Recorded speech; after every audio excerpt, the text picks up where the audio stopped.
All right, so this is our last key issue in agriculture and food production. So in this case, in this issue, we're talking about some of the sustainability challenges facing farmers both in developed countries and also in developing countries. I'm not sure that the newest version of the textbook makes that distinction, but I do want you to think about some of these challenges because they differ a little bit between developed and developing countries.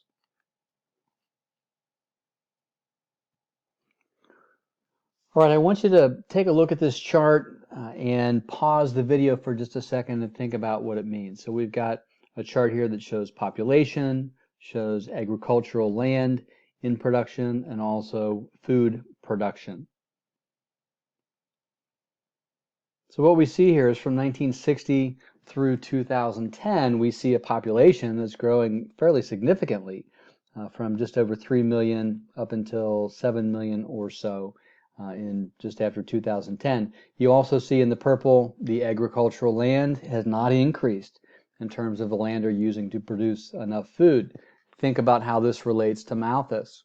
If Malthus' theory proved true, we would be at a critical point. But you'll notice as population has grown, more ideas, more innovation, and as a result, from 1960 through 2010, food production has actually increased at a greater rate than has the population. But let's take a look at some of the challenges for farmers first in developing countries. And the main challenge is going to be the impact of population growth. So in order to feed families that are getting larger and populations that are growing, the pressure on subsistence farmers is to increase the yield, increase the production that they can grow from the land that they have. So here you see intensive subsistence farming on the edge of a growing city, and oftentimes that's where that happens. And we'll see also as a little bit later as the city grows, unfortunately some of that land that had been productive gets gobbled up with the population. One geographer that has made a significant contribution to this is Esther Boserup, and I guarantee you'll see a question related to Boserup on the test in May. So she has a theory as to how farmers respond to population pressures, and they respond with different ideas of innovation. And she identifies 3 ways that farmers increase or intensify production. The first is creatively increasing the amount of land that goes under production. Terracing and irrigation, which we'll see in a minute. But as you know, eventually that's not always possible, and certainly not always possible in all parts of the world. New farming technologies and methods are adopted. Sometimes this could just be something very simple in terms of an improvement in a technology. Sometimes it could be, as we'll see, scientific, but anything that results in less labor.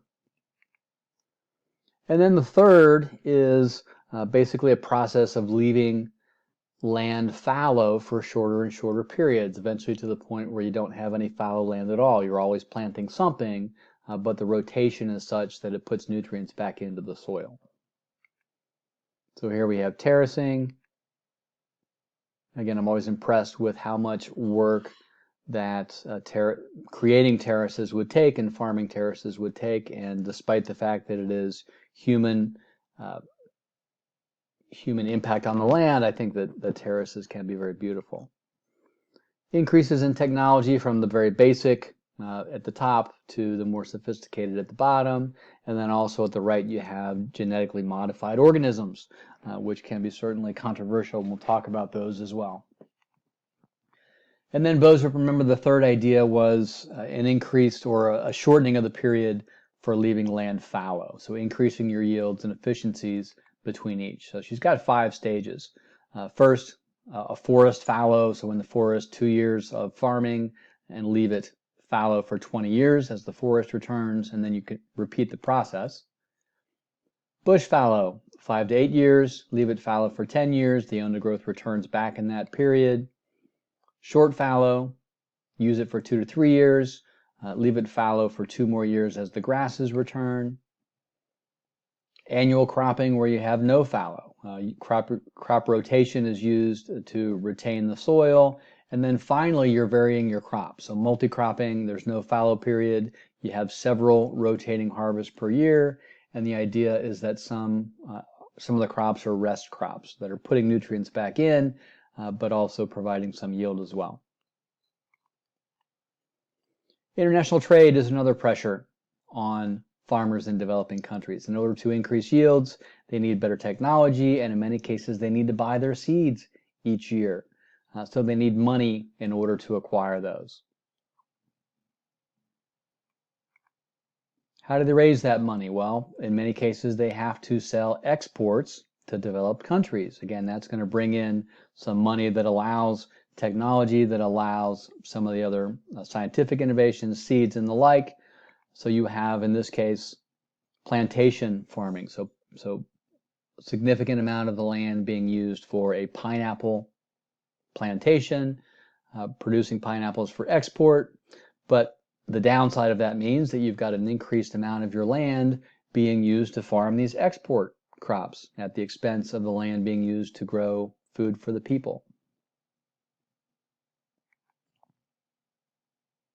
In Africa, you've got some unique situations as well. You've got the Sahel region and the Horn of Africa with their own problems, struggling to grow enough food for the population growth that is happening in Africa. In the Sahel region, you've got desertification, so you've got an increased amount of land that is less and less amenable to agriculture. In the Horn of Africa, you've got political instability. You've also got significant poverty, which has made it difficult to grow enough food to feed those populations. In these regions, geographically, they're not necessarily conducive to intensive agriculture. And again, poor national economies, a lot of political instability. There's just not much money available for investment in agriculture, so they're struggling there. In developing countries as well, to raise that money to bring in foreign currency, oftentimes there's a great temptation, there's a great pressure to grow illicit or to have illicit production to grow crops that are used for narcotics. And in this case, Afghanistan, which is the largest poppy producer, and poppy is the main ingredient that is used in the production of heroin. Just to give you an example of some locations and some derivatives that go into narcotics, where they come from. So cocaine from the coca leaf, primarily in South America and Central America, Colombia, Peru, and Bolivia. As I mentioned, the poppy plant, which is a main ingredient in heroin, 90% of it comes from Afghanistan. And if you think about how challenging it is, especially since the United States has been present in Afghanistan so long, to try to encourage those local farmers to grow subsistence crops to feed the people there, when there's really not a profit motive. They can make much more money growing poppy for heroin than they can growing cash crops for use in cotton, things like that, but also food to feed the people. It's been a significant challenge and not much success, unfortunately. As you know, the situation with marijuana is changing. As the United States, we have the introduction and the legality of medical marijuana and recreational use marijuana. But up to this point, Mexico has been the largest producer of cannabis. So here you can see the narcotics that are produced. Most of the heroin is produced and consumed in the Eastern Hemisphere, although I would argue in the last 10 years that has changed. And we've certainly seen more in the Americas. Most of the cocaine is produced and consumed in the Western Hemisphere, so Central and South America, and a lot of it is consumed in North America. All right, some challenges for farmers in developed countries. It sounds counterintuitive, but one of the main challenges in developed countries is overproduction. Farmers are too efficient. They grow more food than is actually needed, or more produce than is actually needed, and that leads to, as we know from our economics classes, to lower prices. There's just too much corn, for example, on the market, and that's going to drive down prices. Another factor are farm subsidies, and these are controversial as well. So an agricultural subsidy is money that the government, in this case the U.S. government, pays to farmers to either not produce a crop that's overproduced. So if there's too much corn, for example, on the market or too many soybeans on the market, the government might pay a farmer to not grow on these acres of land. Again, sounds kind of counterintuitive, but that's what happens. Also, encouraging farmers to, or incentivizing farmers to grow a crop, even when prices are low, to make sure that there's a constant supply on the market. You can see the top 10 or top 5 subsidized crops in the previous 10 years: corn, cotton, wheat, soybeans, and rice, with corn being the most significantly subsidized. Many developed countries, again, the United States in particular, distributes some of the surplus that we grow to other countries, both on a regular basis and certainly for food crises as well. U.S. donates a lot of or crop surplus through USAID food programs, also participates in UN programs. In this case, you can see the UN World Food Program dropping via parachute bags of grain in South Sudan. All right, so what are some strategies to increase the world's food supply? And again, this gets back to Malthus and those neo-Malthusians, that ever-present pressure to increase efficiency and increase food production. Okay, one strategy is to increase exports from surplus countries. Again, I've said many times that we don't necessarily have a food shortage in the world. We have a food distribution problem in the world. So some countries, U.S. but in particular, we grow more food than we need. We don't necessarily distribute that very well within our country, but certainly not to developing countries to meet their needs. Again, a more equitable and expanded system of distribution or redistribution would help address this issue. In this case, in Palestinian territories, a boy with a bag of flour from one of the UN agencies.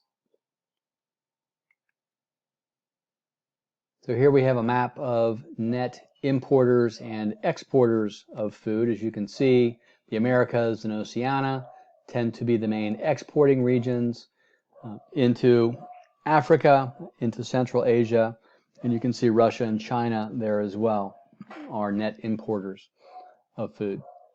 I apologize for the dogs barking in the background. Another strategy is in developing or developed countries is to increase the land under production. So growing more food by using more land for agriculture. This has its own challenges, as we'll see, and its own downside as well. This nice little design here are circular crops, again, primarily for watering from a central location in the middle. You see these as you fly over significant parts of the Midwest. So again, expanding agricultural production into land that is traditionally marginal for agricultural production, increasing water use. The downside can be, the impact can be on the human water supply. So it disrupts the natural systems, and I always think of the Colorado River when we think about this. It also can result in desertification, because as land that traditionally gets water doesn't get water, the topsoil gets more loose, and it can blow away in storms and other natural phenomena. We've talked a couple different times about the Aral Sea, and the Aral Sea is maybe the best global example of desertification. If you remember, the Soviet Union was trying to increase cotton production in the territories around the Aral Sea, and it diverted a lot of the fresh water that flowed into the Aral Sea for irrigation and agriculture. As a result, the Aral Sea dried up. The whole project was not very successful at all, and most of what had been the Aral Sea is now desert. Here you've got significant intensive irrigation in the Nevada desert, and you can see in the center of those circles, that's where your water would be pumped, and then it would be rotated around your circle. But again, in an area that's not necessarily conducive to agriculture without significant irrigation. As I mentioned before, we've also got, as cities grow, as even in developing countries, as cities gain more and more territory as the population grows, it tends to encroach on what had been good agricultural land on the outskirts of the city. So here you can see in Ethiopia, you have the population footprint in 1972 there in the red. By 2010, that population's expanded, and all that area within the yellow had been productive agricultural land. Now you got a bigger population with less ability to feed that population. Significant advances were made in the mid-20th century, which led to significant increase and expansion in productivity, so amount grown per acre. This innovation in the mid-20th century is known as the Green Revolution. So when we think about the Green Revolution, again, it's post-war, World War II, 20th century. We're talking about technological advances like the combine, which combines several different processes into one, with scientific advances, primarily in genetically modified seeds or GMO seeds, as well as increased use of and improved structure of fertilizers. We certainly have seen on the plus side increased production as a result of the Green Revolution, but there's a flip side to everything, right? So we've also seen significant environmental and social costs on the back end. So what are these problems or these issues with the Green Revolution? Well, partly there are some health problems. Increased rates of genetically modified consumption may reduce antibiotic effectiveness as we also consume food or crops that have been treated with pesticides.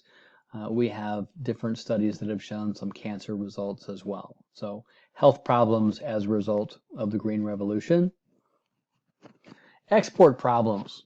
The United States does not have nearly the restrictions on use of genetically modified organisms or seeds and the like, but the EU does, the European Union does. So the idea of exporting a significant portion of crops grown in the United States into the European Union is a challenge because they're much more restrictive in terms of what they will take. There's also this dependence on the U.S., and this dependence primarily on U.S. agribusiness companies, forced to buy new seeds every year because the seeds are designed in such a way that they become sterile after they're used once. So the farmers have to purchase new seeds each and every year. So how does that work? Genetically modified seeds have embedded in them a terminator gene, so the plants are deliberately sterile. They don't produce seeds that could be used the next year in the next generation. Monsanto is just one of many companies that operate this way. So again, farmers are forced to buy seeds from these companies every year instead of collecting seeds at harvest and using those seeds again the next year. One of the issues that we saw very clearly addressed in our sustainability documentary as well. Maybe the biggest impact of the Green Revolution is the increased use of water. These new crops, modified crops, these new techniques oftentimes require significant more water than traditional methods, whether it is the seed in the plant itself or the method that is used to treat it, which threatens the water security in many places around the world.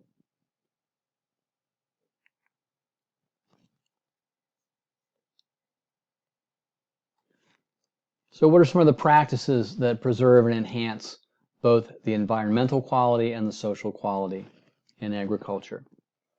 Organic farming is one, and we saw this again in our sustainability documentary. And again, the more I think about this, the more we talk about it. I'm really glad that we got a chance to watch that documentary. So organic farming, the most popular form, it rejects the use of chemical pesticides and fertilizers. As we'll see though, less than 1% of the commercial agriculture is organic. And what organic we do have is concentrated for some reason almost entirely in Australia and 12% from Argentina. So, I'm sorry, let's see, 32% from Australia. Okay, I updated the chart, but I didn't change my numbers. So we've got 39% from Australia, 7.6% from Argentina, and just 5% from the United States. So 3 primary ways that sustainable agriculture is and can be achieved. So one is sensibly using the land to maximize sustainability. So this could be using fallow processes or methods and rest crops to regenerate the soil, reducing land tillage and planting crops in raised rows, which increases fertility. Also allows for less fertilizer and less water to be used.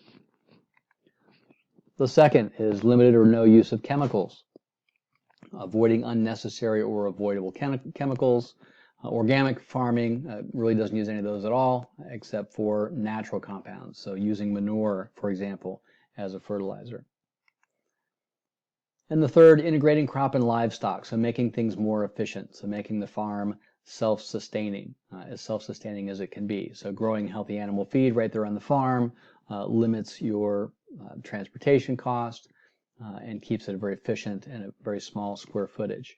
You also are in a situation where animals aren't confined to small quarters, and again, it's probably a more humane way to grow animals for food production.